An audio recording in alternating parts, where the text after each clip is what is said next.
Ang Philippine National ID mo ba ay kagaya ng ID ko na natutuklap ang picture? O ayan, tuklap na yung mukha ko dyan sa Philippine National ID ko.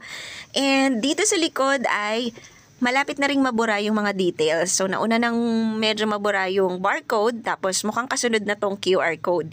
Nitong 2024, naglabas ng abiso ang Philippine Identification System or PhilSys na pwede nang mag-process ng replacement para sa mga ID na natutuklap ang picture. So kung ang ID mo ay ganito, natutuklap ang mga anik-anik sa ID mo, ganito lang po ang gagawin para makahingi ng replacement o kapalit ng mga natutuklap na ID. Number 1 is pumunta sa pinakamalapit na PhilSys office sa inyong lugar. PhilSys or PSA office sa inyong lugar. Tanong kayo doon kung ano yung gagawin na proseso. Pero number 2, ang gagawin ninyo is ipapakita ninyo yung ID na nasira or yung ID na natutuklap ang picture. Tapos mag-fill out daw doon ng form.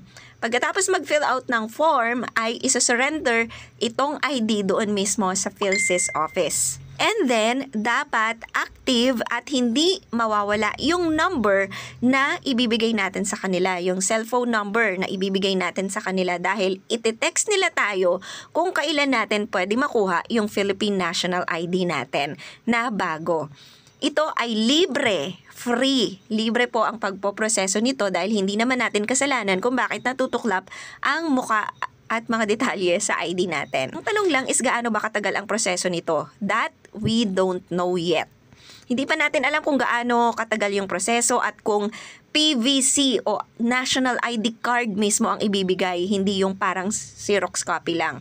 So we don't know yet kung ano yung ibibigay nila, kung mismong ID ba nakatulad din ito, at di natin alam kung gaano katagal. So kapag meron akong update about dyan, ay gagawa ulit ako ng video.